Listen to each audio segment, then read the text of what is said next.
Yay, we're back. I think we're back. I'm hoping we're back. No, we are back. Hey everybody, how's it going? Zach Clayton. It is Wednesday night. We have a lot of news to go through today. As you guys saw in the very opening, the announcement that I've been wanting to make ever since February 22nd, the 22-hour podcast, it's been made. It's been made. Can I start this over like from yesterday? That way I can, take time off. No, it has been made. We are starting with some great partners of mine. One of them being Stephanie Samos, who I'm going to be bringing on here very shortly. We are going to be talking about suicide, not just veteran suicide. It is going to be very veteran heavy. But this is about suicide altogether. You guys saw in that video, thousands and thousands of suicides every year. And the longer we stay quiet about it, the longer it's going to keep going the wrong way. We need you to help us.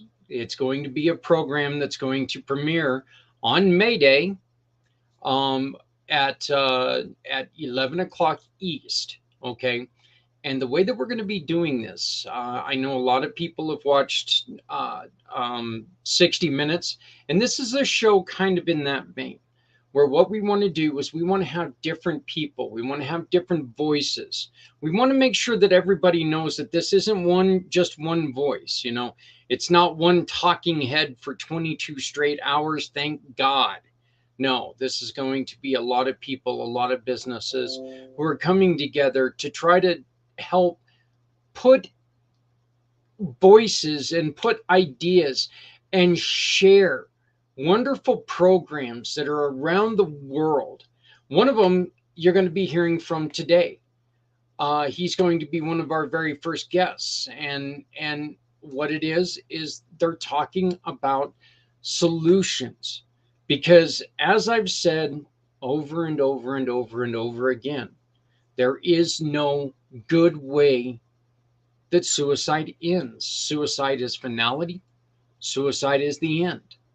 Suicide is a bunch of sadness. That's all it is. And we need to make sure that we're not afraid to talk about it, because if we're afraid to talk about it, we can't face it. Now, saying this, we do understand not everybody is outgoing. Not everybody can talk about it. One of the things that we're going to be doing is we're going to be putting together a list of people that you can immediately call, because the last thing that you want to do is have in your head that the last conversation I had with this person could be the last conversation I've ever had with that person. Look, this is a very, very serious problem. We need you to join us. So it's one more show that we're adding to the pACT channel, and I'm thrilled to be getting this done. After the 22-hour podcast, when I brought this show up, it was simply this. I spend one day talking about suicide, and then we don't really mention it a lot for the next 364 days. It's not doing any good. So let's make sure that we continue this conversation. Are we going to be able to stop everyone from committing suicide? Not unless we don't. Don't try. If we don't give it an effort, we don't stand any chance. So we need you to join us. Like I said before, we've got some very, very great companies that are going to be joining us, and we're going to be talking more about them in the upcoming weeks, and I'm going to be bringing them on and introducing you. We've got some very important podcasters who are joining us. Richard Kaufman is a veteran podcaster who does very, very well in the United States.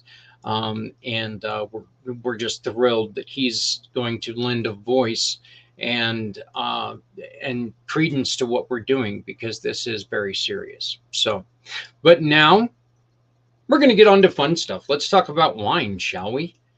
As you guys know, we do this twice a month, and I had some of my favorite time in the world because I get to hang out with this beautiful lady, the goddess of the grape, Stephanie Samos.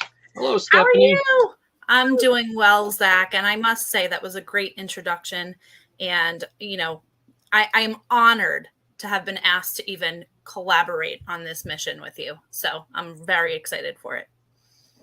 Stephanie, you and we started this program last year. We've been doing it about a year now, and all we wanted to do was take and make sure that we were supporting nonprofits from around the world. And I'm so thrilled that we've got two great nonprofits with us again today, which is fantastic. But it's got to get a little bit further than just bringing some eyes to them. We've got to make sure that we're taking care of them and making sure other people know. And I know that you and your husband are working very hard to do some great things here in the near future. And so asking you to come along and join the show, it was simple, and it was very easy, and I'm really glad that I got to do it. So, no, thank you, Zach, and hopefully, fighting against that homeless population with the veterans is going to help all around with all the topics that we'll be talking about. So, I think that there are so many things that go into many problems, and I think this is great because in our two guests tonight, we've got everything from here in the United States to overseas to there's so much caring with our two guests, and I'm extremely excited to get started on this. But Stephanie, please tell us, what is a cause entrepreneur?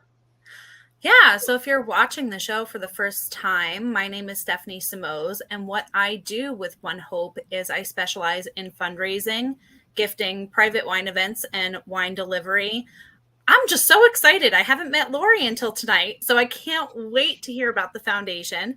And Dennis, I've worked with in the past, and gosh, when you hear about what the Price of Freedom Foundation is doing, it's a tearjerker for sure. I mean, I know we've had some on the show, Zach, and I don't cry very often, but man, we had a heck of a show the last time Dennis and I got together. So really excited to have them both here today.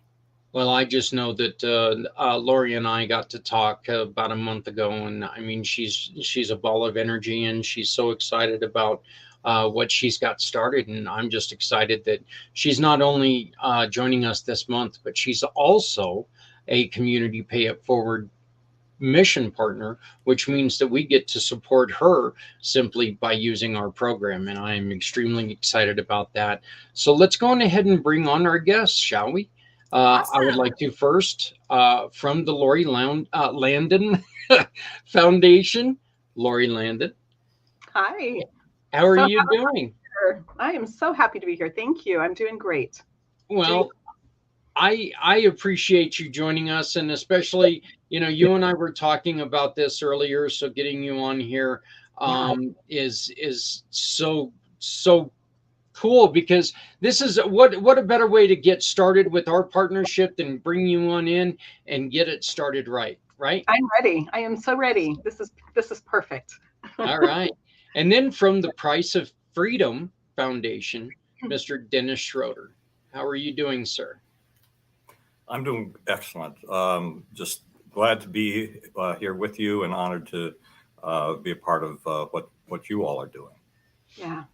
Well, this is usually we were doing two organizations at once, and then we kind of scaled back and we were only doing one. But I'll be honest with you, with what Stephanie had told me about you, Dennis, and had already talked to Lori about this was just one of those times that I didn't want to pick and choose. So we wanted to do both of them. You guys are both well deserving of what we're doing, and so we're extremely excited about having you. Thank you so much. Well, it's not a problem, and I look forward to getting this kicked off this month. Lori, why don't you tell us a little bit about the Lori Landin Foundation? Well, our foundation was actually given to me through inspiration. Really quickly, my background story: I was a music teacher. I have a master's degree in conducting. I taught music and theater for many years in schools and did a lot in community. And I went through a diagnosis in 2012 of an incurable illness. And the doctor said that I had 9 pills a day for the rest of my life. There was no option. I would never be able to get off it. And so as I was still teaching, I dove into health and wellness, and I have been off all medications for 10 years. And so that's been an amazing journey. It led me to becoming a board certified health coach, a life coach, a essential oil coach, all of these things. And in that process, there was a point in 2018 where I was dealing with my healing journey, and my mother's health was failing, and I knew I had no time freedom because I was a teacher of performing arts, and that takes your time. As a teacher, you're there all day and night rehearsals, and I knew things were going to have to change. And so I went to an event, and at that event, I was inspired that when I left, that I had 3 things. I had to, number one, let go of my career. That was a big leap of faith, because that was my life, and I still perform all the time. You can see my piano and other instruments back there. But it was a big change. And number 2, I knew that I had to focus my life on love and connection. And number 3, I had this intense desire to become free to give, meaning free in my health, free in my time, location, purpose, and finance. And so I left my career a month later, and I began this journey of becoming a coach globally. But I realized I didn't have marketing skills, so I dove into marketing and invested in myself again. And through that process, it led me to challenge marketing, which I became a certified challenge consultant under the industry leader. And in that process, I was coaching a young man who found me on Facebook. He was looking for help, desperately in need, from Kenya. So I began to serve him and changed his life, saved his life, literally. And in that process, a year ago, January, when I was coaching him in a session, I was inspired that I had to start a global foundation. And this foundation would be under my name, the Lori Landin Foundation. My tagline would be bringing nations together in service, in unity and love. And my process would be unlike any other. It would be reaching out to the one in their unique need, one individual, family, or organization. We would be meeting their needs, helping them become self-reliant, and planting a seed to give back. And that has been my journey. Over this past year, we have saved over 50 individual lives from malaria, from typhoid, life-saving surgeries. We've rescued a baby off the street. We've also buried 7, provided burials for 7, 6 children and a mother. We have provided food for orphanages, school supplies, school fees for orphanages and individuals. We've helped people start businesses. We've taken people from the slums, got them into apartments, helped them create their dream business and become self-reliant. We are building training centers. We are working on getting garden spaces. We have a soccer club in Nairobi, Kenya that started with 5 orphan boys and now has grown to over 70 boys and girls. It's exploding. The Kenya government wants us to come and claim a check from them because they're so appreciative of what we're doing. In Uganda, when I was in Uganda, I was asked to speak on the radio station, at the radio station. I was taken to all the village churches to speak, and all of the people, thousands of people, I have hugged every one of them, and I know exactly what their needs are. In the US, we serve veterans, we serve homeless. We're working on serving the school systems through our benefit concerts. It's just unreal. And what's really cool, just in this short amount of time, we're currently serving in the US, we're serving Nigeria, we're serving Kenya, we're serving Uganda. We've served a lady in Pakistan, a 70-year-old burn victim. But I have connections waiting for us to open service in South Africa, Tanzania, Ethiopia, Rwanda, Ghana, Liberia, Mexico, Cuba, New Zealand, Scotland, Nepal, Pakistan, India, Romania, Bulgaria, and Poland. So I've already got the connections waiting for us to open service once the funding is able to expand out. It's unbelievable the way this has just blown up. It's beautiful. And all of these people have become my family. I know them. I'm mom to most all of them right over there. And spending my time walking the streets of the slums and having dinner in their mud homes in the villages and really learning what people are living, what their conditions are like. And that's my goal is to be able to go to all the places we serve so that I can know them, develop those relationships and truly serve them and meet their needs, but not just meet the needs and leave them begging, meet their needs and help them become self-reliant. And that's a really important piece. We have 100 mothers that are single moms in Uganda who are on the streets. They're ladies of the night because they have no education and no skills. We're working on getting sewing equipment, beauty salon equipment, so we can train them in skills and they can create businesses for themselves. It's beautiful to see the things that are happening. It's just incredible. What is one of the first things, Lori, when you walk into an area? What is one of the first things that you ask? What's the first need that you try to take care of? You know, it's interesting because all of the people that have helped me through this, they have come to me for help, and I've transformed their lives and they've joined me. I have that young man in Kenya who's one of my operations managers. I have a young man in Nigeria, a young man in Uganda. They have been the ones who have been able to help me find people that we need to serve. And then when I go over there, of course, I find people while I'm walking through. But as far as the startup of this was really from those key people. As I helped them, they have hearts that give. It's unbelievable. I could tell you story after story. But my young man in Kenya, he spends his days with the children in the orphanage. He lost his parents when he was serving a church mission, which left him devastated. His family extended family didn't like the church they belonged to, so they disowned him. When he came back after 2 years of serving, his home was gone. All of the belongings were sold. Everything was gone, and no family would connect with him. He was left. He was 24 years old. That's when he reached out to me, and he was in desperate need. He was really desperate for help.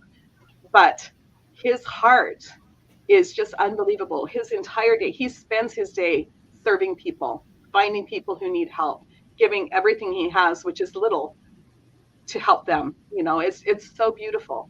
But that's where my connections have come from. All of them have come to me, and we've been able to grow from that. There's some beautiful stories I could share if we had the time. When I was over there, where I was able to serve a young man who we buried his brother and his mother.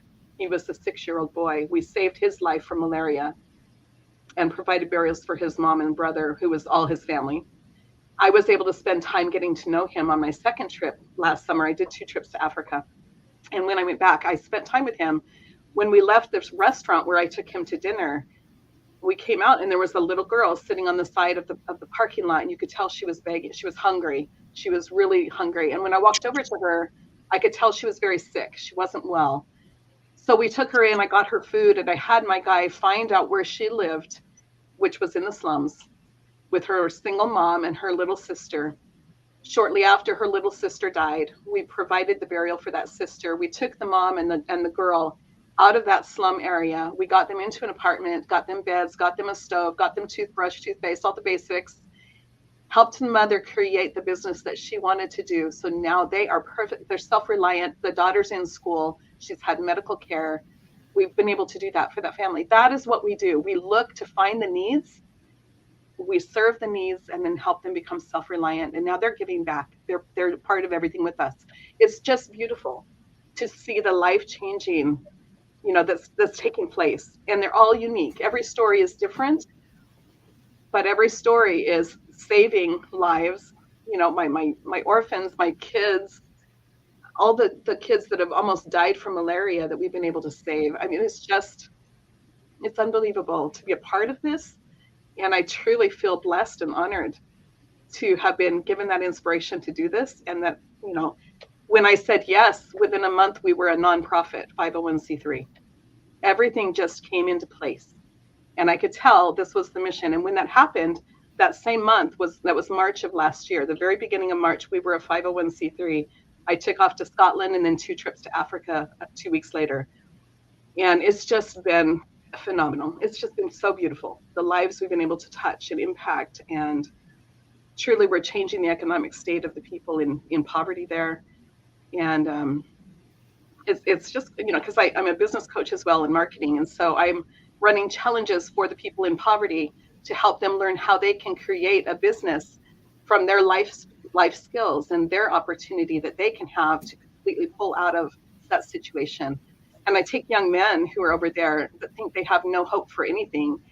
They're now dreaming what they want to do. They're creating the businesses of those dreams and being able to see that there is a light. They can get out of that situation in those children's homes and where they're living, where they have nothing. They have nothing. I mean, the kids sleep on the mud floors. There's nothing. They go 4 or 5 days without any food, and food to them is rice. You know, it's just unreal that people are really living this way, but they are. And so to be a part of that is beautiful. And in the U.S., to serve the veterans, to serve the homeless, it's a whole different need, but it's a need, you know. And oftentimes I'll go out driving on the street to find homeless people who I can help. But it's beautiful. It's beautiful to be able to dedicate my life to doing this every day. And that's what I've done. I've created my life to be based around this service. And it's amazing. I'm so blessed, so blessed. You know, I say the giver truly is the receiver. It's so true. You know, it's so beautiful. You know, one of the things that I really enjoyed about your program when we first talked was, I tell people all the time that Community Pay It Forward is not a nonprofit, because we don't ever want to be put in a position to tell somebody, I'm sorry, I love what you're doing, but we cannot help you because you don't fall under our 501c3. You can't fit squarely into that little box that the government has given me. And you guys both understand what I'm talking about there. And you, your program, what you're building, I think is great because you don't, your box is fairly wide, and you're able to work with people in many different aspects. It's wonderful. It's wonderful. You know, it's like there's nobody we cannot help. We can help whoever's in need. And that's my goal, is just to find, and what's really neat is I'm bringing the nations together. My young man in Kenya travels with me to Uganda. They would not normally communicate to each other, right? They're different groups of people, but they are brothers, and they're serving their people. You know, they're serving. We're all family, and that's what's so beautiful. It's uniting the nations. It's bringing these people together, and myself included, into their lives. You know, and it's just it's so beautiful to see that happen, where normally they wouldn't have thought to get close, let alone become family, right? And the crazy thing is, it's so simple to actually teach people how to work together. You know, there's this whole thing right now where it's impossible to work with one person or another because, you know, no, it's not impossible. All you have to do is put your mind to it, and you know, maybe not talk quite as much, and put your mind towards it, and you can really do a lot of good things. Lori, what are some of the most and we know that money is very important, and that's what we are trying to do. We're trying to work with One Hope Lines on this program to raise money for you.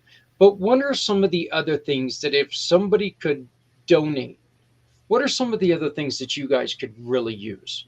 Well, you know, I'm looking for individual donations, but also cause marketers or businesses that would like to sponsor. We need uniforms and cleats for our soccer kids, which is going to expand beyond Kenya. It's going to become a global foundation football club, right? Soccer club. So those are needs, and those kids are now getting scholarships. These are kids that were on the street. They had nothing. It's so amazing.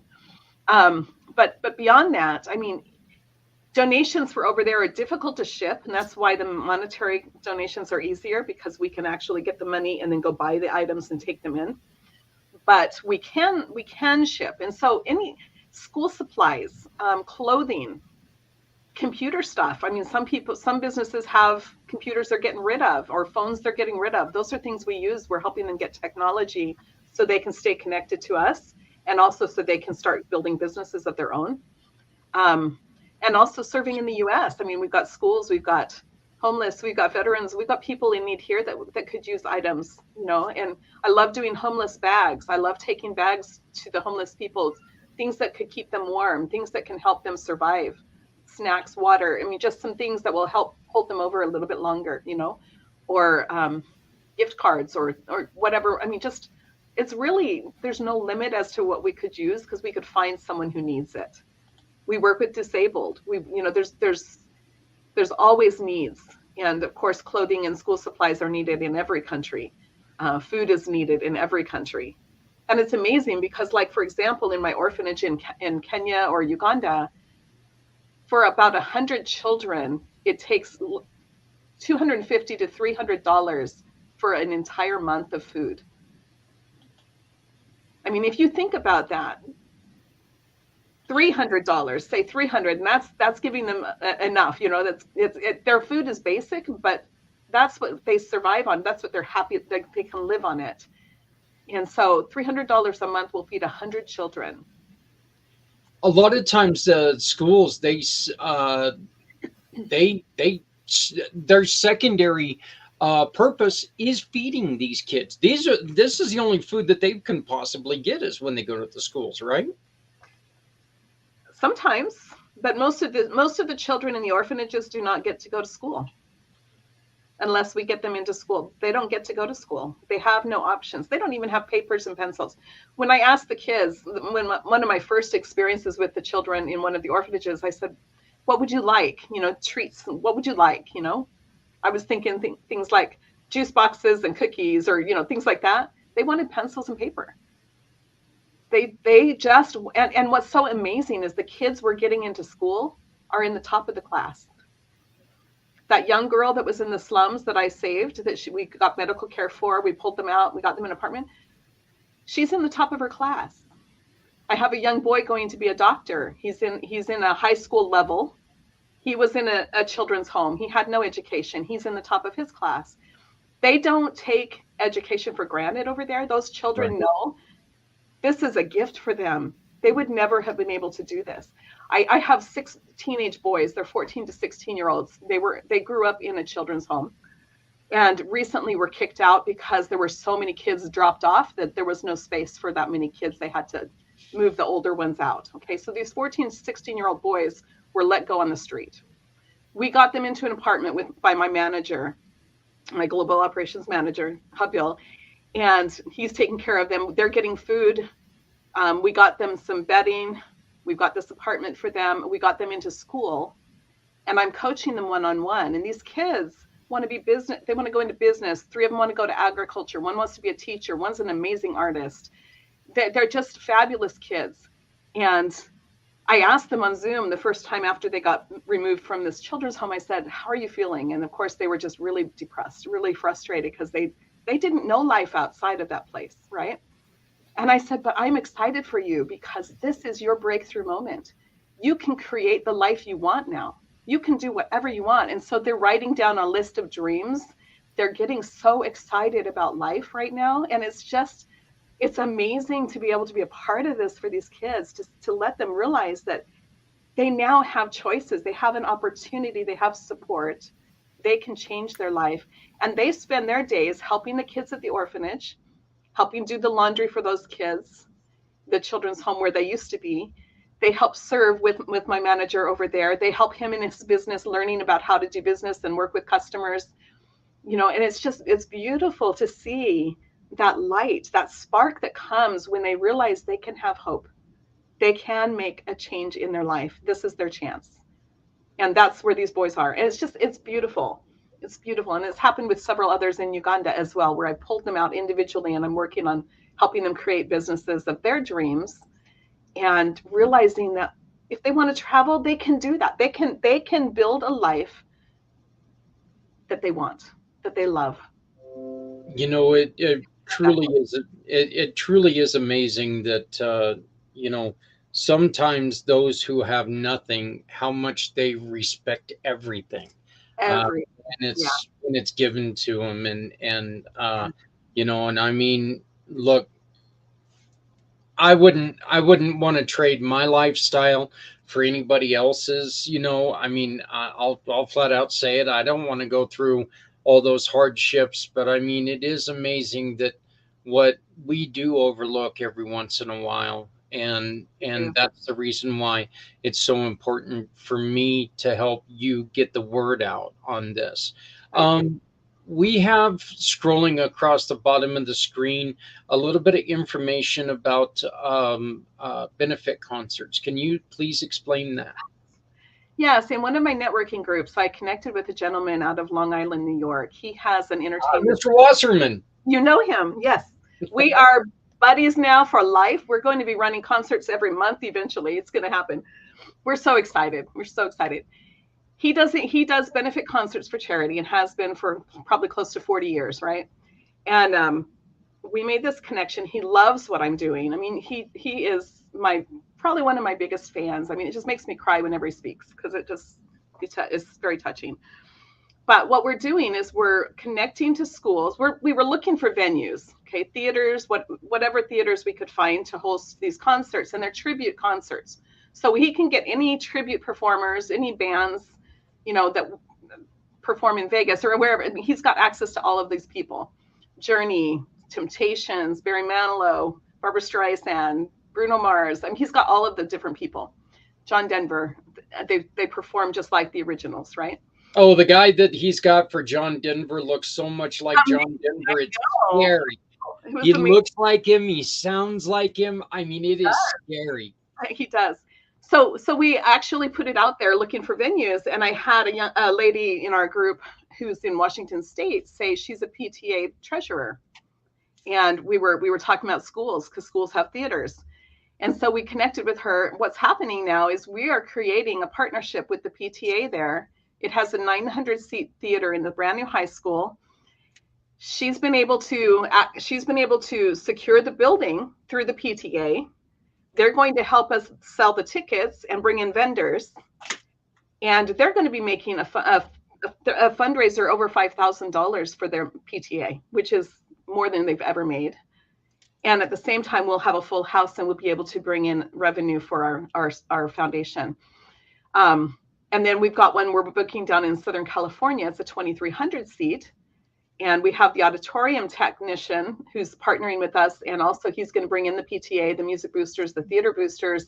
They're going to combine and make this a big fundraising event for all of them. We'll be able to perform there. We have Journey going to Washington. We've got them flying in. Oh, do you? Okay. In Southern California, they're looking at either Santana, Selena Gomez, or Bruno Mars. So, and in Maryland, we're working on getting a venue. They want to have us bring in Barry Manilow, Barbara Streisand. Philadelphia wants Donna Summers. So I'm having them help me choose who they want for their area because they know what will sell and what's been around. So that's one of the beautiful things. We'll be able to go to all these places, bring awareness all over the country, serve all these different schools, and it's not costing us so much. We were looking at theaters that were going to charge us $16,000 for one day. And I'm like, we're a benefit concert. We're trying to raise money for people in need. We don't have $16,000 to pay for the day. But with the school program, this is beautiful because we can give them a kickback for their help because they're there. They can sell the tickets much easier because they're there.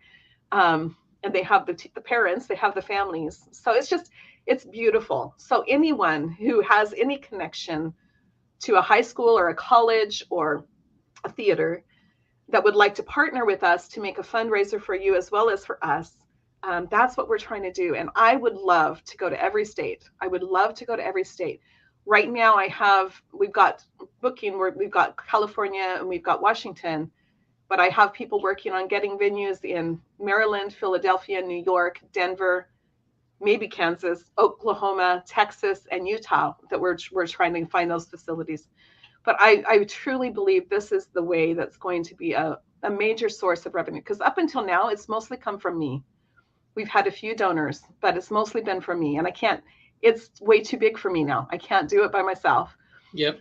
And so it's the time to make that. That's something that, you know what, all four of us on this call right here, no, every person's got a great heart, every person on this call, but there's not a single one of us who can do it alone. So, and Lori, this is great. I'd like to bring,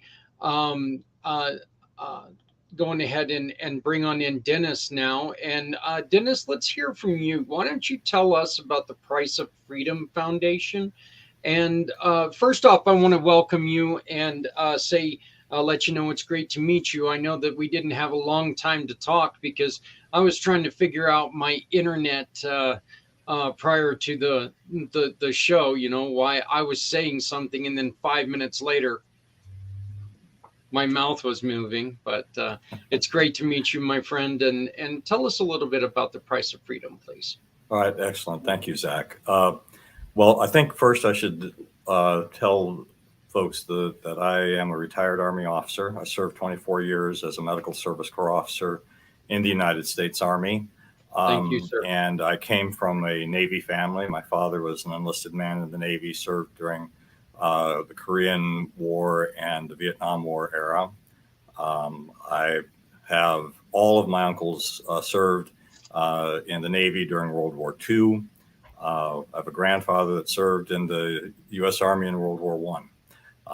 Have a son and a daughter who have served. I've got a son who served a tour of enlistment in the Air Force and a daughter who spent 8 years in the Army Reserve. So I come from a very, lived my life in and around the military. And the Price of Freedom Foundation, I named it that because everybody who serves pays a piece of that price. But those who pay the ultimate price are those that we want to recognize and to remember. And, we have Memorial Day coming up, and our nation as a whole, I think, does a pretty good job of trying to help bring that kind of awareness. However, in talking with Gold Star families, and for those that may not be familiar with the term, a Gold Star family is defined as someone who has lost someone immediate in their family. So father, mother, brother, sister, son, or daughter. And that then makes you a Gold Star family or family member. The vast majority of them actually realize a year or two after they have suffered this loss that everyone else is getting on with life, but they still have this emptiness, this hole that's there, and people are forgetting. I mean, remember one of the very first conversations I had with a Gold Star mother here in the Nashville area. Her son was lost at sea in the Gulf of Aden back in 2011, and had a bridge in Franklin, Tennessee, named after her son. But she was like, who passes by this bridge and even knows anything at all about him other than his name? You know, there you have the Pat Tillman family, you know, Pat Tillman Foundation, etc. They do a phenomenal job. Everybody knows who Pat Tillman is and knows his story. The vast majority of other families do not. So my heart was to bring those stories together, preserve them for future generations, and tell them in a truthful and honoring way to as wide of an audience as possible on an ongoing basis, so that we can help address that particular issue for Gold Star families. We got started about 4 years ago, and we are currently working with 4 families. Our first family that that came to us, we have completed the book. This is called A Silent Soul: The Machinists Make First Class Alfonso Abdel Amos Story. And Alfonso was born in the Philippines. He served some time in the Philippine Army before he joined the U.S. Navy. He joined the Navy at the behest of his father, who wanted a better life for him and his family. And he met his wife also in the Philippines several years into his U.S. Navy service. They had 3 children. 18 and a half years into his service, he was lost at sea off the deck of the USS Kitty Hawk, sailing between South Korea and Japan during a storm at sea, and also as a part of a naval exercise that was going on at that time. And we called that book A Silent Soul because as we dug into who is Alfonso, he was a silent soul. There was not a single person that we found and interviewed that could say that they ever heard him talk about anything that was bothering him inside. He was the kind of guy that liked to make people laugh, tell jokes, play music, but he would never talk about what was going on. There's the possibility that Alfonso walked himself off the deck of that ship in the middle of the night. And the reason that we think that's very possible is because 11 years prior, he had cut his wrist in a suicide attempt. We were able to obtain medical records from the Navy, and those were very sparse. They returned him to duty after only 2 months. And we don't really know why he made that effort. He never would talk to his wife about it. We were able to interview her, and she said he never once said why he made that attempt. So, you know, and the fact that you are dealing with the subject of suicide, one of the things that I wanted to do when we first got this organization started was to say that we want to tell the stories that the families want to have told. Mm-hmm. So that includes suicides. There are some restrictions that the Gold Star organization as a whole has. And the fact of the matter is that if you have a son or a daughter who, or a husband or wife who commits suicide while they're on active duty in the military, you don't get to participate in the Gold Star program. I don't think that's right. And I think that those families need to be able to be heard and to have their loved one's story told truthfully, honorably. We don't want to make heroes out of everybody, because let's face it, we're all regular people, and that's the truth about just about everybody who served. But we don't want to shy away from the topics either. So we want to be able to talk about the difficulties and the struggles that they faced. But I think that Lori, as you said, every story is unique, and every person's story absolutely is unique. And so that's what we want to be able to tell is, what was that person like? How were they as a child? We want to go all the way back to the very beginning and find out, what interested them? What did they do well at? What did they struggle with? How did they impact the people around them? What were the influences on their life that sent them in the direction that they went? Was, into the military, but what else did they have interests in? Music, art, church, whatever it may be. We want to be able to discover that and be able to tell that story.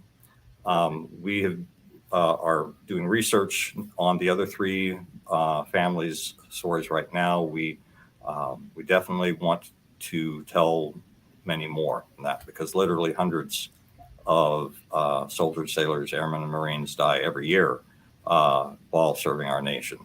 I mean, we just had 2 incidents close by. I live in Middle Tennessee, and in mid-February, there were 2 Tennessee National Guardsmen who were killed in a helicopter crash in northern Alabama. And just a little while ago, we had 9 active duty soldiers out of Fort Campbell that were killed when they're, well, we're assuming right now, we don't have the total information, but they were both medevac helicopters, and they were doing night training missions. And my assumption, having been in the medical field, is that they probably crashed into each other somehow. But all of those soldiers, they weren't shot at in a combat zone or situation, but they all were serving, and they all lost their lives. And these families now are dealing with that loss. And when they are ready to be able to talk in depth about this, we want to be there and ready to provide this service for them. So we produce books. We also, when we do interviews, we film, we record every interview that we do with the intent that we eventually want to create documentaries. Because while books are wonderful, I love books. I have 20 boxes of books I don't have room on my shelves for currently. But I grew up in a generation that was very bibliocentric. We do not live in a society that is bibliocentric anymore. We are in a videocentric society and world. And so we want to be able to tell these stories through video so that people will actually hear these stories. So we're not at a point where we can afford to do that production and editing now, but we want to create all of the raw content that is necessary so that when we do have that kind of support, that we can absolutely do that. That's really kind of how I got started with this. I mean, the real emphasis was that I had this idea. I had grown up in the 60s and 70s, saw the terrible way that veterans were treated when they were returned, saw all the negative press, saw the change in our society in the 80s and 90s with much more positive towards those who served, saw some really wonderful articles in Esquire magazine and GQ in the years after 9/11. And my thought was, this is great. I'm glad to see that we're getting positive stories. being told about those who gave it all. But what about everybody else? Because in every one of those stories, that wasn't just that one soldier or that one Marine who died during that, but that was only one that they were focusing that story on. And so I just was frustrated with that. And I had been working a different job, working for a college of nursing, and was talking with a colleague, several colleagues, but one that came, that was the real motivation, was retired Marine Corps female drill sergeant. Okay, so she said, love this, because I was like, who, this can't be an original idea. Why is nobody else doing this? Why can't I go online and find some other organization that I can just help, right? She said, I don't know of anybody else doing it either, Dennis. Get off your butt and make it happen. So I was traveling a lot, 90% of the time on that job. And I was using the excuse, well, I've never written a book. I've never produced a video. I don't know anything about running a nonprofit organization. I just have this burning desire to help tell these stories. And about 2 or 3 months after I'd had that conversation with my friend, my job went away. And so for me, that was a sign from God saying, okay, stop using the excuse of time. And so that's what I've been doing ever since, is to pursue this idea, to communicate it, to get connected to people that have a similar heart. And we have progressed to this point. Is it gone as fast as I wanted? No, we're close. But we have produced what I think is a quality product for this family. Book will be published and released on the 24th of April, called The Silent Soul. And we will be doing a presentation of the book in hardcover format to the family. We're currently looking to hold this around Veterans Day. This is at the request of the family. I was thinking around Memorial Day, but they asked for Veterans Day. Most of them live in the San Diego area, so we're looking to do this on the USS Midway, which was a ship that Alfonso was assigned to twice during his career. So we have that coming up, but we really want to be able to help more families. And one of the things that made this possible was the fact that I had volunteers that could help me with this. The most important volunteer was our author, our writer. Keith Hayden is a Air Force veteran, Air Force Academy graduate, actually. He spent some time while he was in his active duty service, he was a criminal investigator for the Air Force. After he left active duty, he married another Air Force officer, so he's now an Air Force dependent living in Okinawa, Japan, at the Air Force base there. But he's written 2 other books prior to this, one a work of fiction and one a nonfiction book on language learning skills. And he had this heart for wanting to do something like this, and he did a fabulous job. But it took him 5 full months of his life to put this together after we had done all the interviews and collected the military records and the photos and the videos, et cetera, and kind of dumped it on him and said, go to it. I can't ask him to do that on a full-time basis because, who can afford to do that? Now we are going to be giving him a royalty on book sales that we make, so that he will eventually get some return for what he's done for us. But we need more writers, we need more authors, we need more researchers, because one of the skill sets that Keith brought to us that I wasn't even thinking about and wasn't aware of when we got started is that in addition to interviewing the people that knew Alfonso, we needed to get other details. So what Keith was able to do was to take the ships that he was on, the times that he was on those ships, the military bases, the Navy bases in his case that he was at, took a look at where he lived and was raised when he was growing up.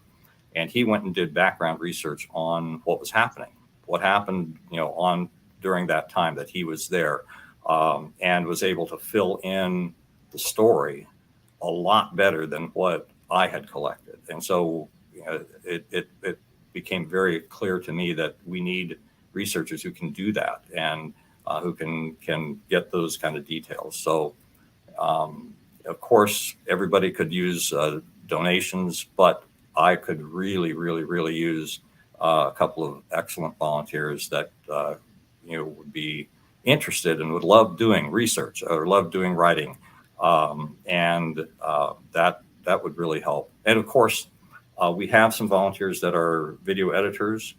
They are very frustrated with me, though.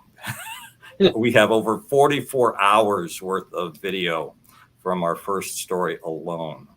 And what they really need is, and what I need, is a director, somebody who's a filmmaker, somebody who knows and can go and take this massive collection of film content and be able to narrow it down and say, okay, take this from here and that from there and that from there. I can't do that. That's not my skill. That's not my forte. And that's what my video editor volunteers really need. And unfortunately, I can't give that to them at this point. But that's what we're about. I mean, our second story that we're working on is of a soldier who was killed in a helicopter accident in Vietnam in 1970. Our next one was a explosive ordnance disposal airman who was killed in a roadside bomb in Afghanistan. The next story is a Navy sailor, another lost at sea incident, and more recently. So every one of these stories is going to be powerful when we actually compile them. I also believe, and because I saw it happen with this first family that we're working with, that it's been a voyage of discovery for every person that we've been interviewing and talking to. The fact that Alfonso served time in the Philippine Army before he joined the U.S. Navy was news to his children, who were in their late 20s to mid 30s. The older adults knew that, but they didn't think it was important. It was just one of those things they never thought to talk about. The man who was Alfonso's best friend in the Navy was the last person to have seen him before he disappeared. They had what are called watches, and so his friend was coming off watch, Alfonso was going on to watch, and they passed and said hello, etc. Well, when somebody disappears and you have a criminal investigator coming along, who are they going to put the most scrutiny shrews to? And that's going to be the person who saw him last. And oh, by the way, it was their best friend during their time in the Navy. Well, they had about a 3 or 4 month period of investigation. He was finally cleared of anything, but he had never seen the actual report. So we were able to do a Freedom of Information Act request. We got a copy of that report, certainly for telling the story, but also we gave a copy of that to him so that he could actually see what was said there and be able to find out more things that he didn't know. So we also are offering to living veterans the opportunity to pay tribute to their fallen comrades. So we definitely, to be able to produce a book or produce a video, a documentary, we definitely are going to need more than just one veteran. We're going to need the help or the permission of the family, but we don't need the permissions of the families to say, hey, if you're a veteran and you want to pay a tribute to a fallen comrade, you can do that. So we are offering that, and we've had a couple of veterans do that. And one locally was it had therapeutic benefits beyond what we ever imagined for him. This was a Navy aviation mechanic who spent 9 months in Vietnam in Da Nang. air base there, while he was there, is a very safe place. Very few attacks ever happened there.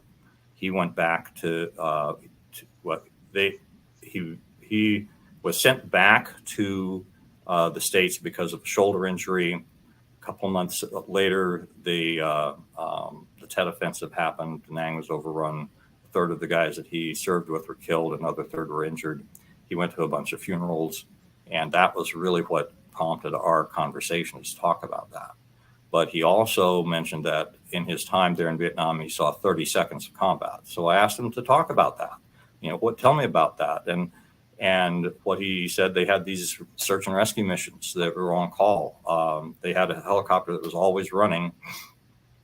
And when the alarm would go off, they'd get a crew, whoever got to the bird the first, they were the ones that would go. He went on 3 of those missions. 2 of them were non-events. They went, they found the downed plane, found the downed pilots, were able to go in, pick them up. There's no enemy activity anywhere in the area. They came home.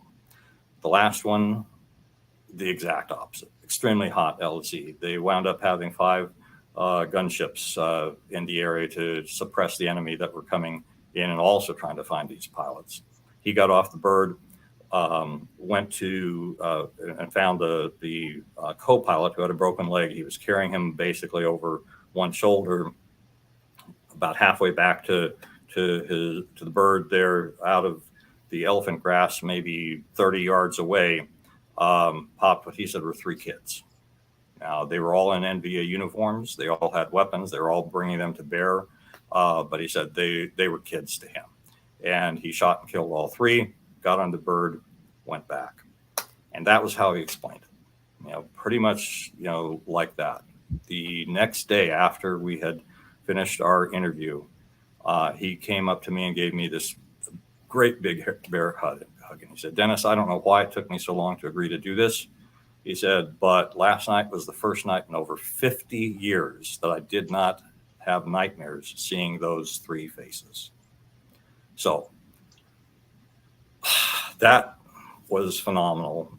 I can't promise that anything close to that will happen when other veterans talk about their service and talk about their comrades who didn't make it back home. But I believe that there is a benefit to them all in doing so. And so that's open to any veteran who wants to have that conversation with us. We'd love to do that. Well, Dennis, that's kind of one of the things that, like I was saying earlier before I brought you guys on, is that not answering those questions, not letting them talk about it, is doing a disservice. We don't know if it's going to help them unless they tell us. Right. So, I think it's a great. It's beautiful. I love what you're doing. And just to throw a couple things at you, my grandfather. One of my grandfathers was a ground medic in World War II, and I have 2 uncles that served on the Kitty Hawk. Okay. So, we've got, so that's kind of neat that we've got a little bit of similarity. Connection there. That's right.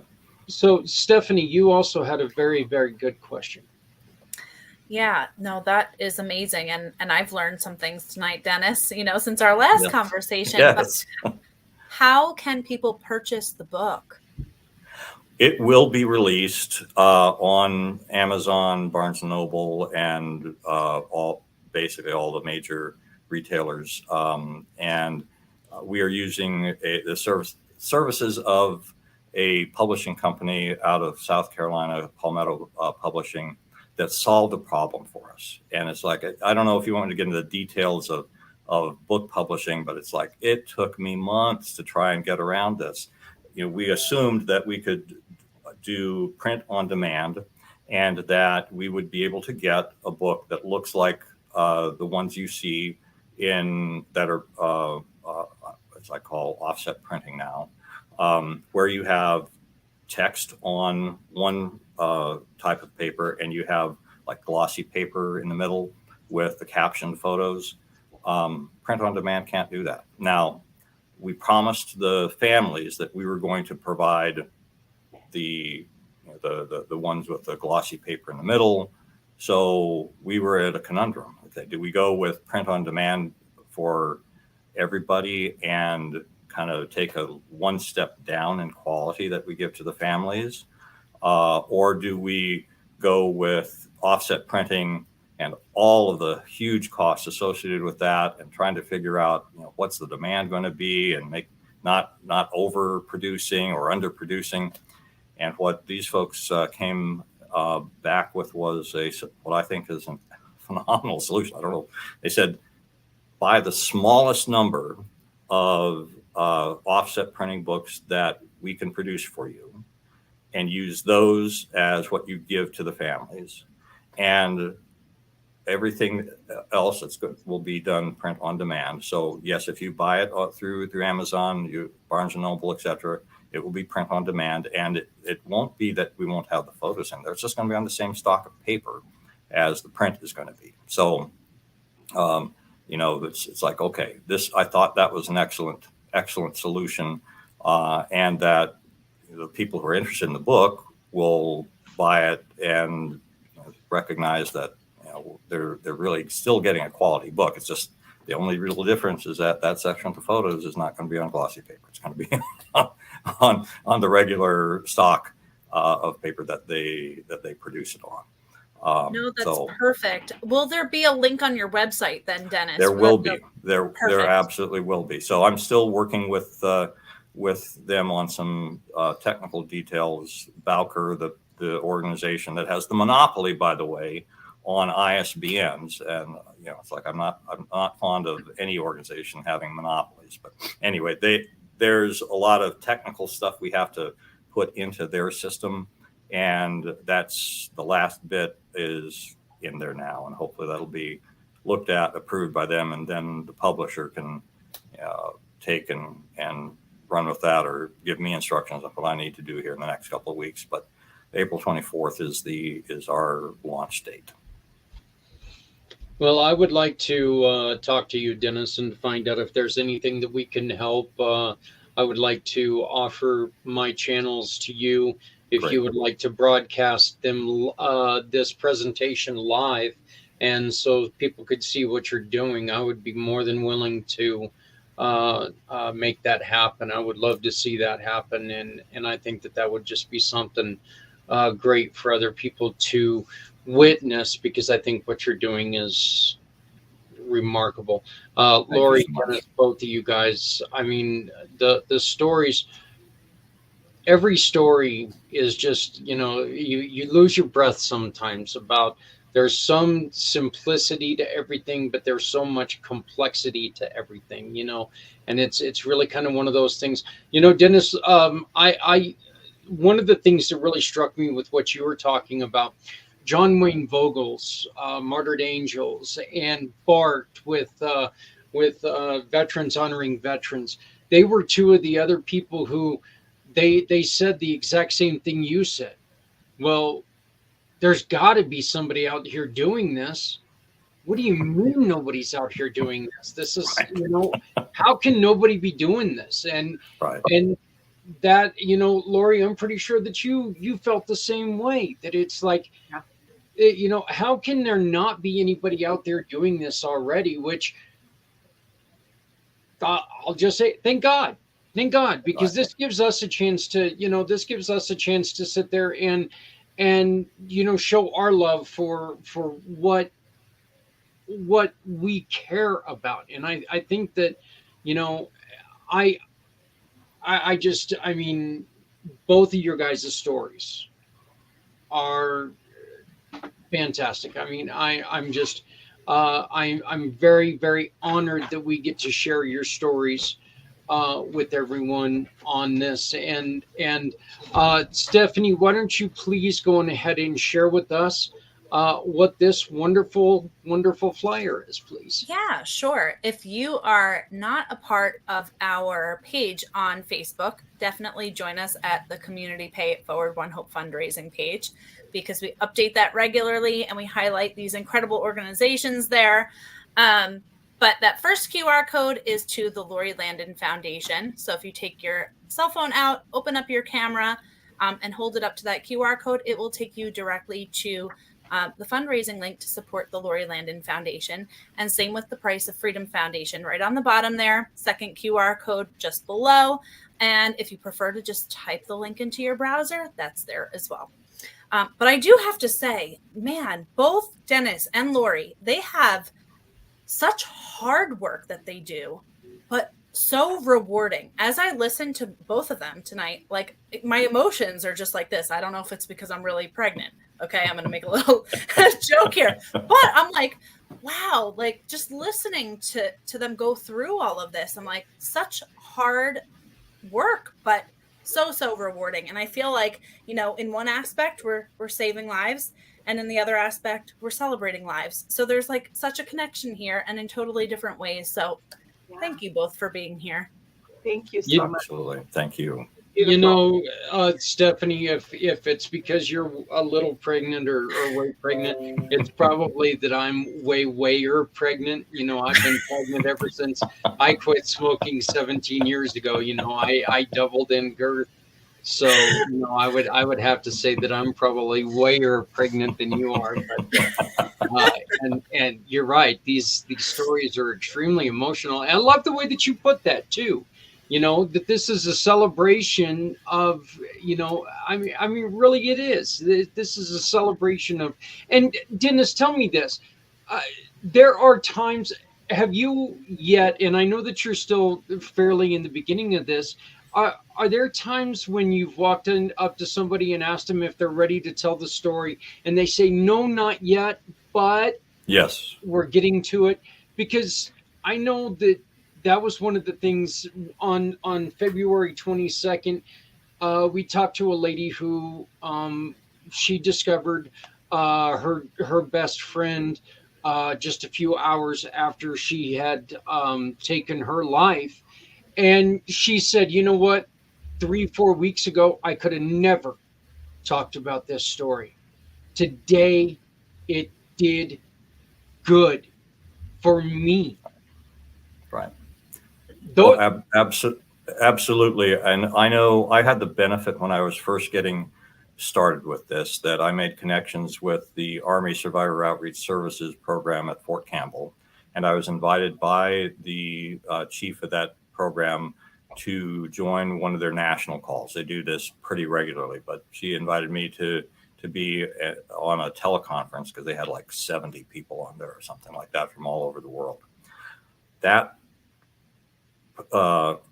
conference call that I was on had as its featured guest speaker a physician from USUHS, the Uniformed Services University of the Health Sciences in Bethesda, Maryland, who was part of what is still an ongoing military survivor grief study, started basically going back to 9/11. And they've produced a significant number of professional articles in various different medical journals and the like. But what he was really there to talk about was some commonalities. And when I mentioned that the majority of Gold Star families actually realize that this fear that they have comes true, came from that. You know, he was from their studies that, but also from that too, he was talking about the fact that he wasn't talking directly to me, but in a way he was, because he was talking about the fact that there are a lot of things that these families go through. And one of the things that happens is that there, in many cases, is a feeling of guilt, especially in parents that had encouraged their children to join the military, and now their child is dead. And so until they can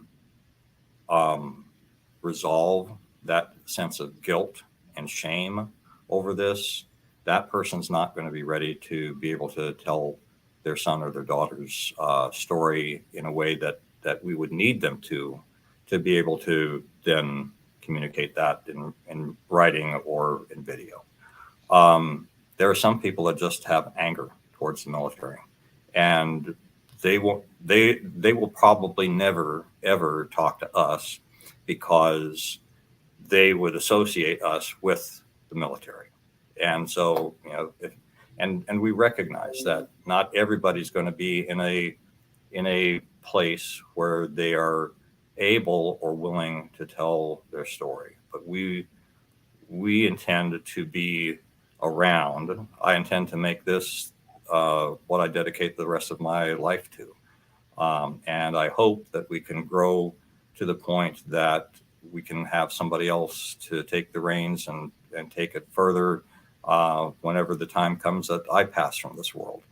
But we want to be able to be here for whenever that family or that person, or maybe that daughter or son or granddaughter or grandson says, I really want to know about this relative of mine, and let's get started to do this. I had one connection that I made here at a networking event in Nashville, and her father served in the Navy in World War II, and in Korea, his brother. Well, actually, no, he didn't serve in the Navy in World War II. He served in Korea. He was a little too young. His brother had served in the Navy in World War II, and she wanted him to be able to help tell her uncle's story. And I sat down with him, and he just wasn't ready to do it. He didn't think it was important. And what the little bit of time that I sat with him and found out that his brother had been on one of the ships in Pearl Harbor, he had survived that. He had been a gunnery officer. He was on other ships and did other battles at sea. And his concern always was for his sailors, the men that he commanded. And the way that he lost his life was he was in Anchorage, Alaska, and he was about to fly back to Seattle to get married. This was still during the war. And there were 3 aircraft that took off, and his aircraft didn't make it. They don't know where, back then, all the ways of tracking things just didn't exist. And so his brother and others, the 16 or 17 others that were on that flight, were never found. And I felt that this was a phenomenal story. And he was the only living relative that knew him, the only living person that we knew that probably knew his brother. And at some point, when you no longer have a living person to interview, now we're just historians. Yeah. We're doing the research, and we're trying to dig up correspondence and other stuff like that. But you lose a flavor, and the flavor that I got in that 15-minute conversation I had with him was fabulous, but he just couldn't see it.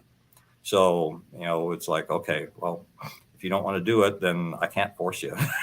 But I really wish you would. Yeah. Just a really quick point, and then I think we're going to hand this off to Stephanie to do her part.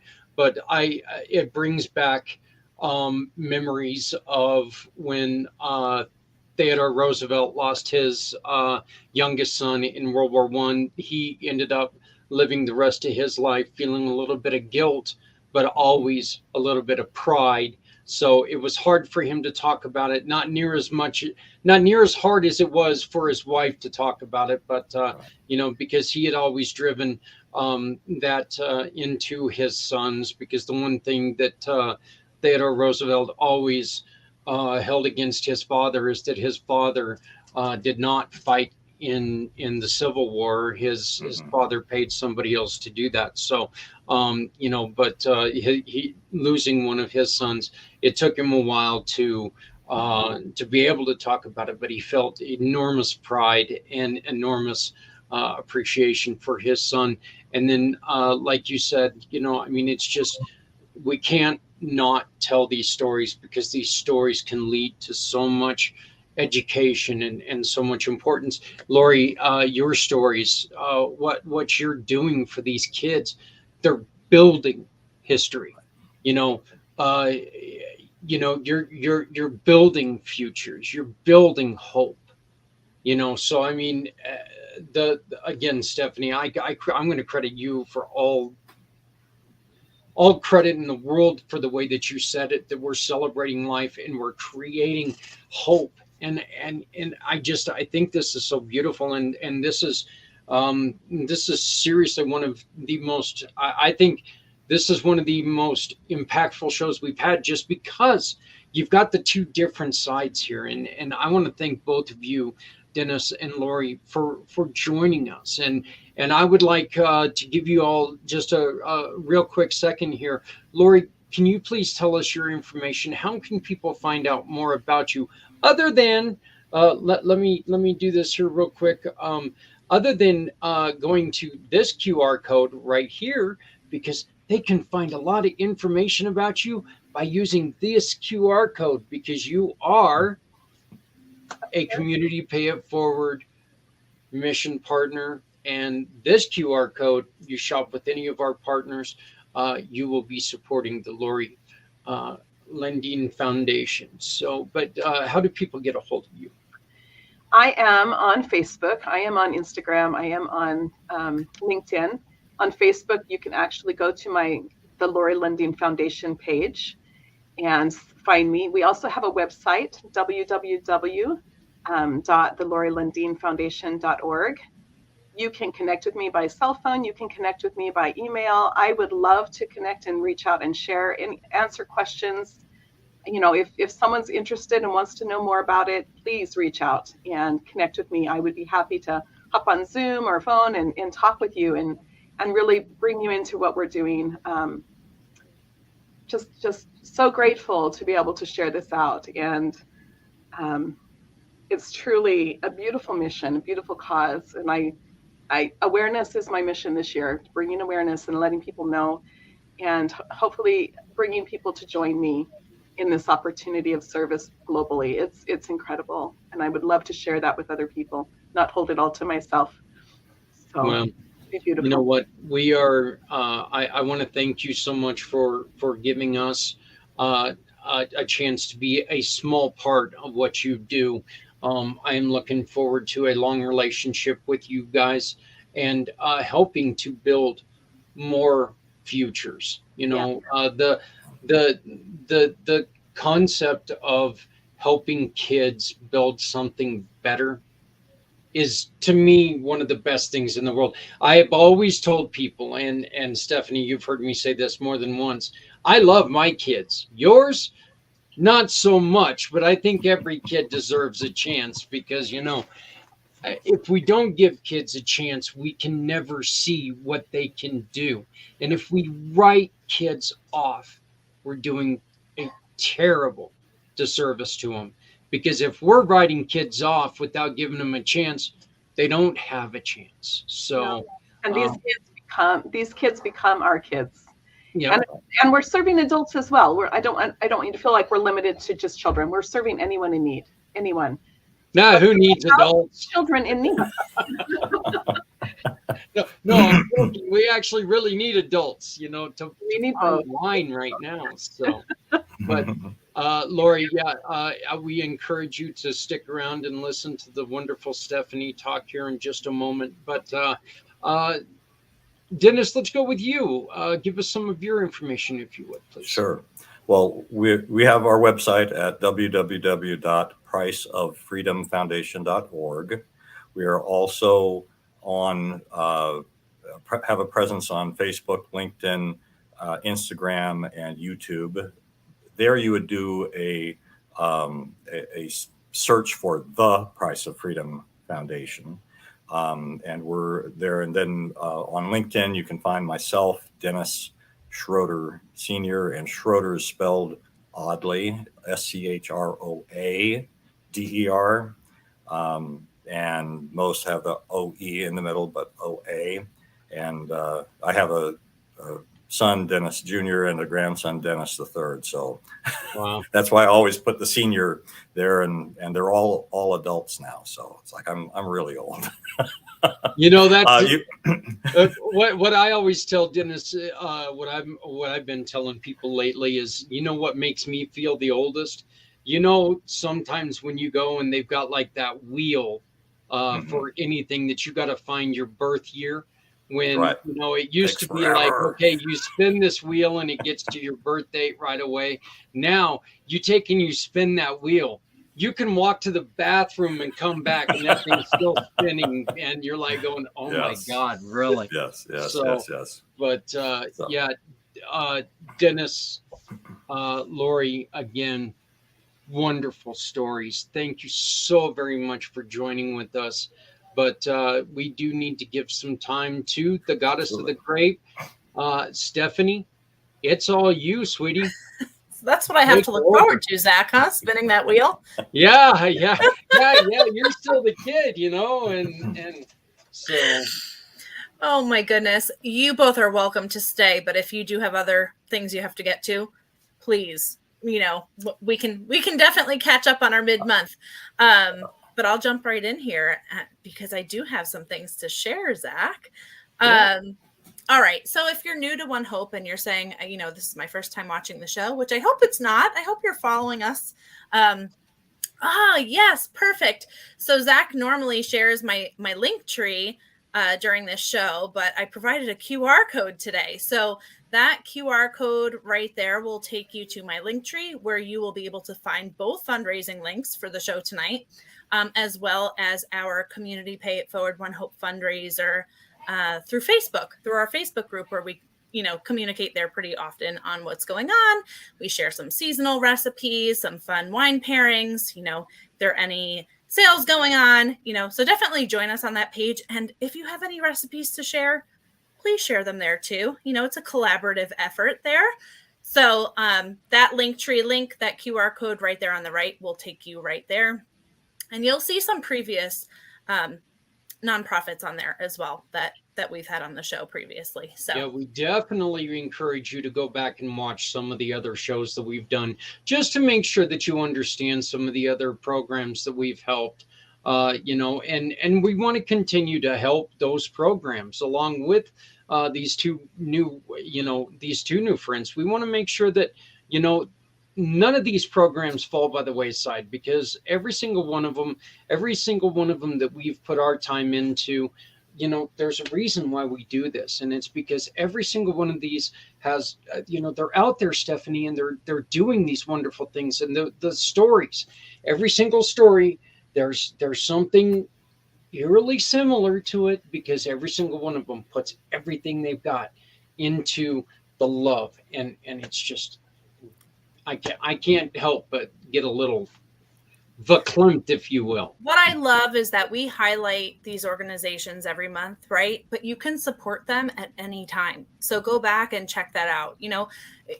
Whether it's through OneHope or not, but you can set your account through OneHope and go back and support these organizations with a future purchase, even if we're not highlighting them for the month, So it's a great way to just, dive into what they're doing and the incredible work. And truly, as you heard tonight, every single dollar of a donation goes such a long way for these nonprofits. So consider that as well.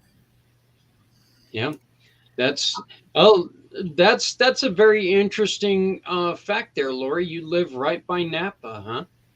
I do. You'll love to hear some of this stories. Maybe you can travel over and see the OneHope wineries then. I actually taught in Napa for a few years. So yeah. It's right. Oh, wow. It's about 20 minutes away from me. Wow. Very cool. Well, I'll dive right in here, because the winery is right in the heart of Rutherford. So you're probably really familiar. So if you're new to OneHope and you're watching the show, we are a cause-centric winery out of Napa Valley. What does that actually mean?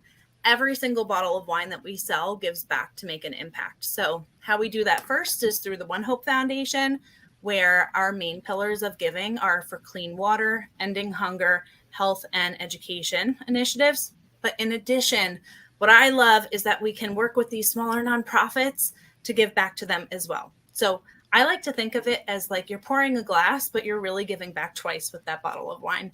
Yep. And that's really, really the mission here. So to date, we've donated over $9 million to over 37,000 different nonprofit organizations. And Lori, you'd probably love to hear this, but we have drilled wells in areas of the world where they had no access to water. And it sounds like you've seen that firsthand. Yeah. Through charity water, which you might be familiar with. So we have some of the most incredible winemakers in the industry. If you are a wine drinker, you might be familiar with some of these names: Robert Mondavi Jr., Mari Wells Coyle, Tony Coltrane, some of the biggest names in the industry. And the wine's award winning. And we are actually certified organic now, which is kind of a newer, not very new, but newer announcement. We were waiting on that certificate for a while. And we are a private wine label. So what that means is our winemakers do make our wine. And it's as simple as that. It gets delivered to your door and you're supporting your favorite nonprofit at the same time. So what I did want to talk about tonight. This is the first time that we've talked about you guys being organic, though. Is it the first time I've said that? Well, you never know what's going to come out of my mouth, Zach. I don't know. It might be the baby talking. I'm not sure. No, but yeah, we are certified organic. It's something we've always had organic practices with our grapes. You know, there's no pesticides sprayed, things like that. Everything's, you know, done by hand, which obviously is more labor intensive. But even where our winemaker sources the grapes from, she makes sure that they have the same practices with the grape growing that we do at our Estate 8 in Napa. So yeah, we finally have the certification to show for it also, but we've always been, but you know, legal processes and paperwork involved. So it took a few years to get that. So yeah, perfect. Well, Mother's Day is approaching. So I thought that it would be really fun. And I'm going to get to that sparkly bottle in just a minute. But let's be honest, you can't drink flowers. Just gonna... Yeah. Some of your wines have flowery notes, though. That is true. Fruity and flowery notes. Yeah, good point there, Zach. Good point. But if you're looking to treat mom with a gift that keeps on giving, definitely check out the QR codes that we had shared before to support one of these amazing organizations that we are highlighting this month. And remember that you can add a gift set of your choice to any wine order, whether it's one bottle, a whole case. And some of the gift sets, I'll highlight really fast. I know we've talked about them before. There are several that you can choose from and add with any variety of wine. You're popping up old stuff, though. Hold on. But yes, as you can see, you can select any one bottle. Go ahead. Which one are you looking for, sweetie? No, it's okay. I'm just you can go back to the Happy Mother's Day because I'm going to talk. Okay. I'm going to talk about that in just a second. But that's a gorgeous bottle. Yeah. So let's say you wanted to do the Happy Mother's Day bubbly, right? You can add a gift set that mom would love. We have a celebration gift set that includes a champagne stopper, sweet and salty popcorn, and 2 stemless champagne flutes. So that's a really fun, nice, elegant gift. We also have an artisan gift box, which has jalapeno Monterey Jack cheese, a mini serving spoon, olive tapenade, rustic artisan chips, and salami in that box. And then we have some fun ones that are, you know, like the pet lovers box that has a bandana for your pup, a collapsible dog bowl, and a dog toy, and more. You know, we've got a Kendra Scott gift set. There's all kinds of gift sets that you can mix and match depending on who you're gifting and what they enjoy. So one of my favorite celebration wines, though, and perfect for the upcoming holiday, is the California Etched Shimmer Sparkling Brut that says Happy Mother's Day. So with this wine, this sparkling wine is light in color and it displays aromas of fresh green apple and nectarine with a hint of fresh baked bread. It is crisp and intriguing with fresh fruit, reminiscent of succulent peach, sweet berries, and pear that linger on your palate, which finishes with a creamy and with refreshing bubbles. This brut also can be paired with some appetizers, seafood, sushi. Gosh, I miss sushi. And a wide range of desserts and cheeses. So it's really delicious. I love that they brought this bottle back for the holiday. We don't have it year round. So it's a special one. So is this also a really good bottle for, oh, I don't know, let's say experienced upcoming mothers? It could be. Ah, It could be. okay. Yeah. I'll be honest, Zach, I have a bottle waiting once I deliver this baby. I'll bet you got a couple bottles. It's going to be my present. No, but yeah, absolutely. It's a sparkling wine. It's delicious. And bubbly's fun for any occasion, whether it's brunch, it's a holiday, any kind of celebration, really. No, that's I do. I think that bottle is so beautiful. I really do. I think I love the silver. I love the white on the silver with the kind of the platinum writing on it. I think it's a really pretty bottle. So What I love is that you can gift with the standard, bubblies on the website that have standard sayings for different occasions, but we can also customize them for a special occasion. And they come in silver, gold, and pink as well. And the pink is actually a sparkling rosé. that is so nice. So Totally going to jump over to that purchase with purchase promotion, though. If you can scroll over just one for me. Yes. Yes. Perfect.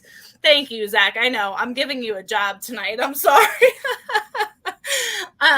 So I wanted to just highlight this quickly because we spoke about our new margarita wines last month, and they're actually our April purchase with purchase promotion this month. So I thought, talk about the special.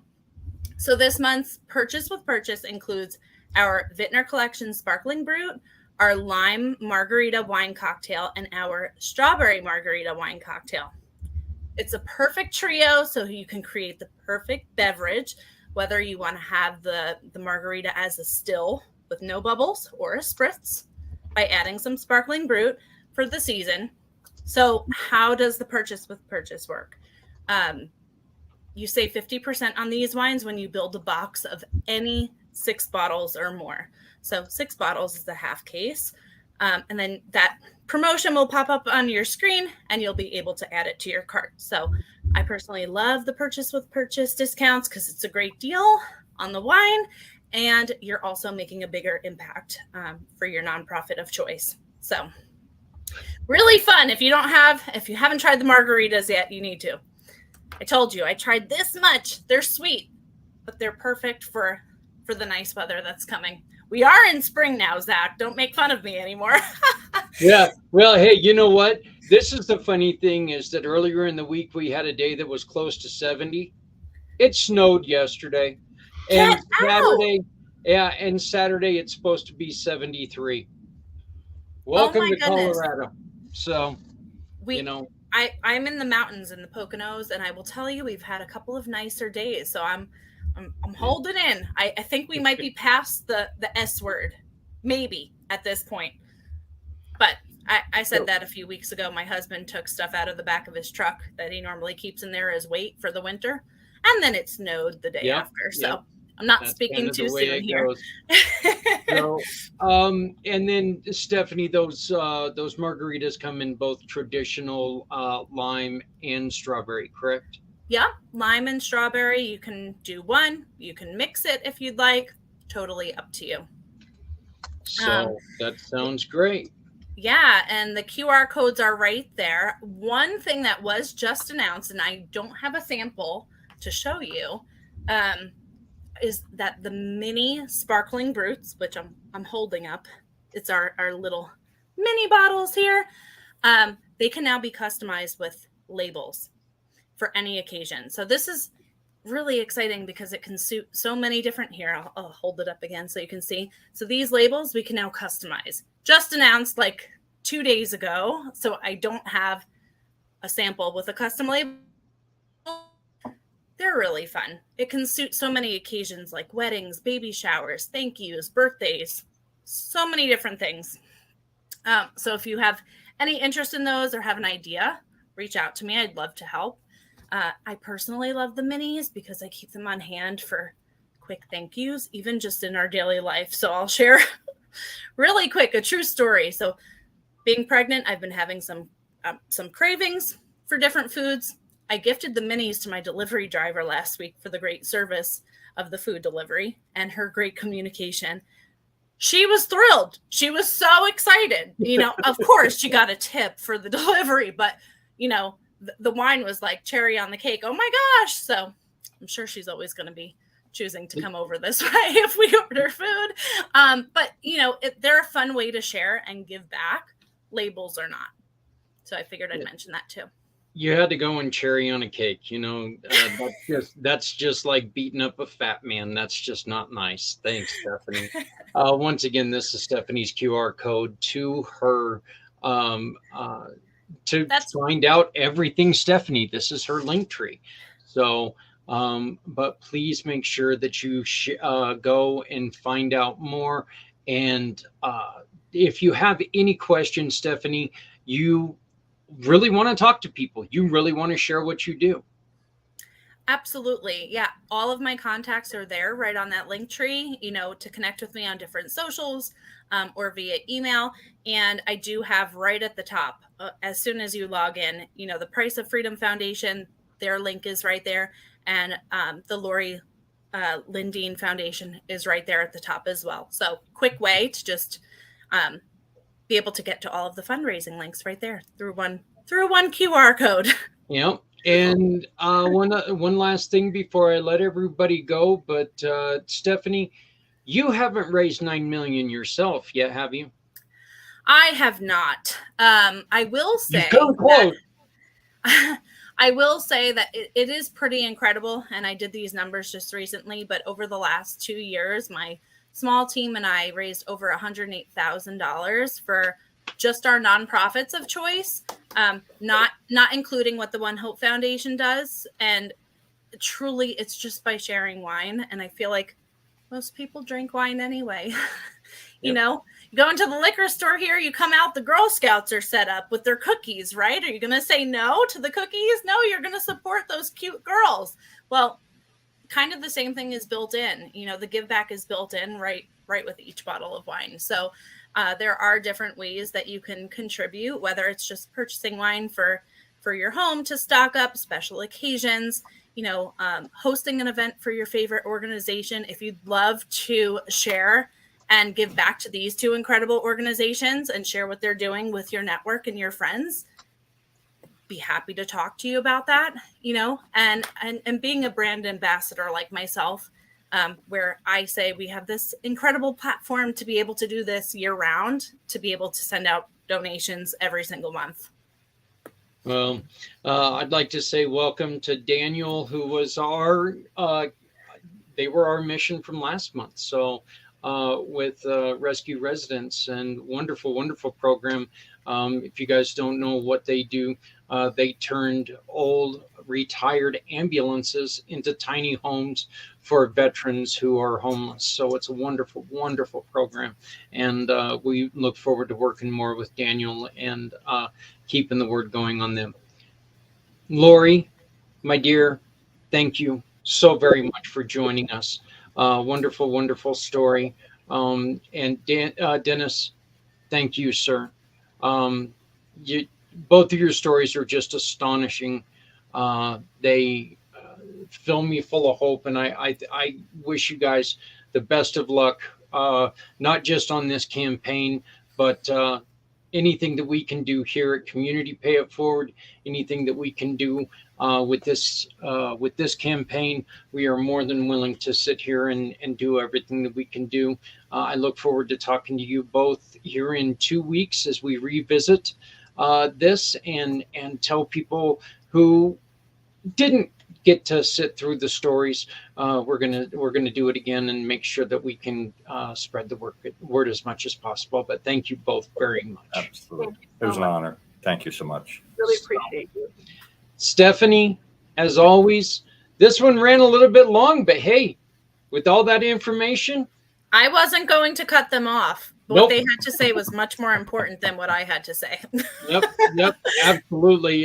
This was, as always, Stephanie, my dear, just appreciate everything that you're going through, and you're still sticking with us, and you're still keeping this going. Once again, I would like to remind everybody, starting on May 1st, Stephanie she's upping what she's doing for Community Pay It Forward. Like, she's not doing enough, but she is part of Mayday. We have a problem, talking about the suicide pandemic in America.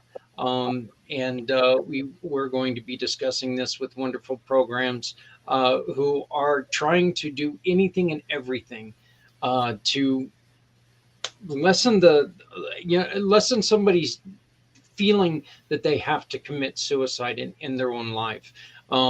It's a term that I coined. I'm going to try this, but I came up with this when on the 22nd, and it's, no matter how softly you walk, you're going to leave a footprint.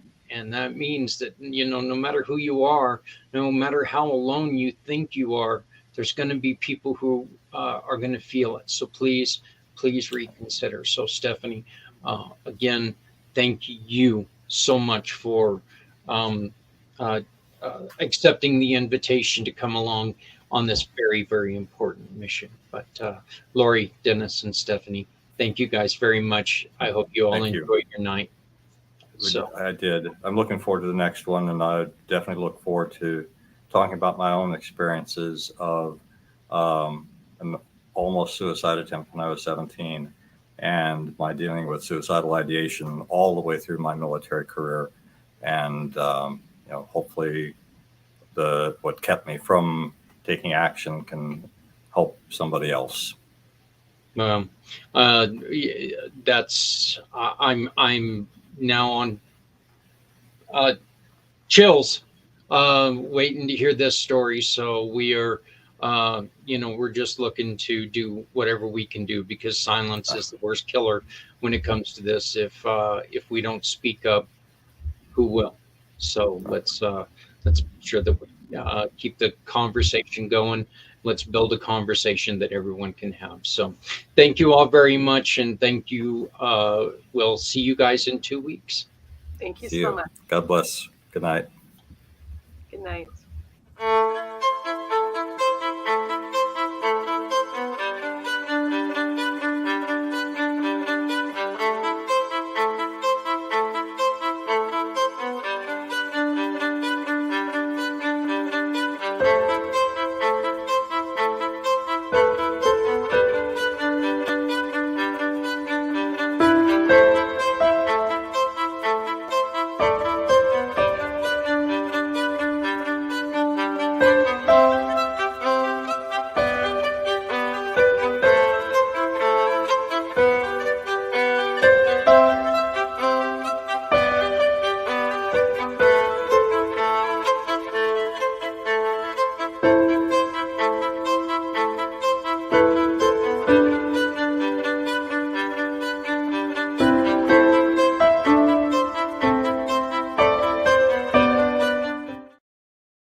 I do want to go on ahead and bring up the fact once again that, first off, I just want to thank everybody who has taken and watched even a portion of this show. There is so much, there are so many programs that are out there that that if we don't spread the word about them, people may not get to know about them. Okay, let's be honest. This is a large country, okay? It's hard to know about everything that's going on out there without helping people spread the words. You know, it's hard to know all the programs that are out there. And this is why we do what we do. There's nothing worse than telling a nonprofit, someone who started, someone like Lori, or telling somebody like Dennis, geez, I wish I would have known about you before ... happened. That's devastating. Look, that's devastating in small to medium business, let alone nonprofits. We sit here on limited budgets most of the time. We sit here and under our own time, and we try to do everything that we can. I'm going to tell you, and this is my own story here, but I beat myself on the head all the time going, what else can I do to make people know that we're out here? Okay.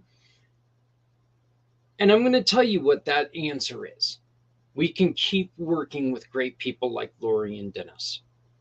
Keep working with great people like Z and Stephanie, Richard and Trevor, and all these other people that we're working with, because all of my wonderful partners, Bill and all of these people who all they're asking you to do is shop with them, and they're going to donate to wonderful causes like the Lori Landin Foundation. That's all you got to do is shop. It's seriously shop, click and pick. You shop, do the shopping that you've already got to do anyway. You click a picture of the receipt or invoice, and you pick the cause that you wish. All you got to do is find the QR code that looks very, very similar to that one. Scan it. You fill out the paperwork. You can even take and dedicate your donation in the name of someone. If you wish to do that, there is a place to do that. If you know somebody who would like to be involved in this, please introduce us, because our goal, the ultimate goal in all of this, is to someday, no matter what you have to do in a day, when you go shopping, you can donate to wonderful causes like these. We also get the wonderful opportunity to tell these stories, because like I've said repeatedly, and I truly do mean this, the one thing that I love about what I do more than anything is telling these stories of all of my partners, the verified giving partners, the sponsorship partners, the mission partners, telling their stories on their why. Why did I start this? There's always a reason why. Whether it's, well, I was working with something similar to this and I knew that there could be a better way to do it. I had a wild thought and I decided, you know what, I can do better than this. Or whether it's, I had something happen to me, like Dennis said earlier. I went to go look around and I couldn't find anybody who offered what I needed. These are people like you who have come upon bridges and they've looked around and they've said, let's try this. And they did something and they built a bridge over that problem. And now they're willing to share that bridge with you. So you can approach another problem, build another bridge, and help somebody else across that bridge.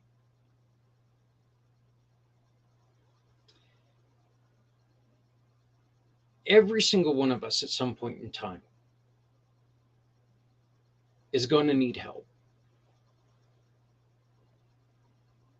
That's not a crime. There's nothing in the world wrong with needing help. Just make sure that you don't wait too long to ask for help. Because if you wait too long, I mean, just remember this, you know,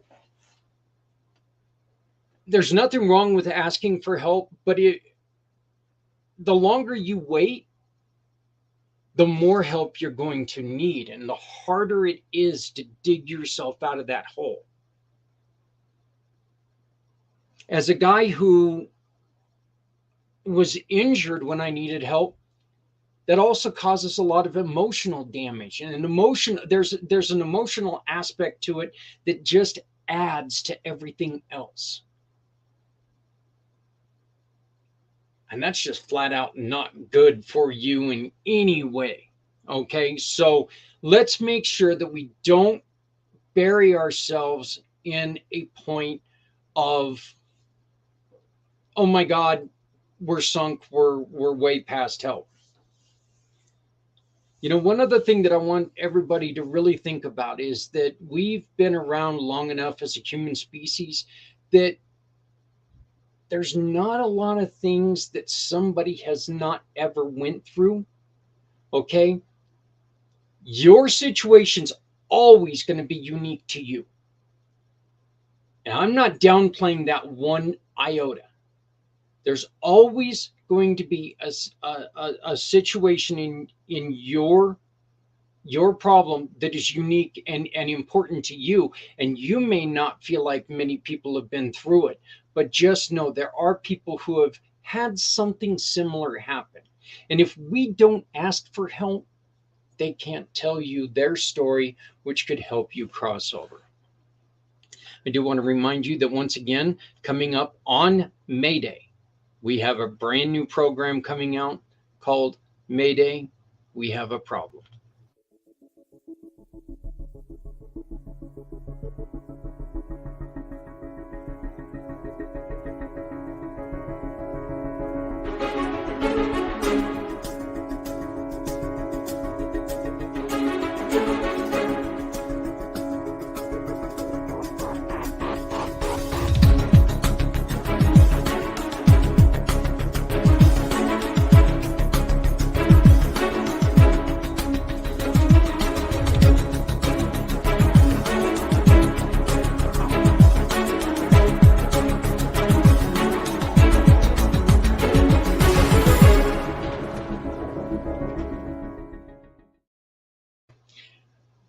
Really looking forward to premiering this on May 1st, and I really hope that you join us.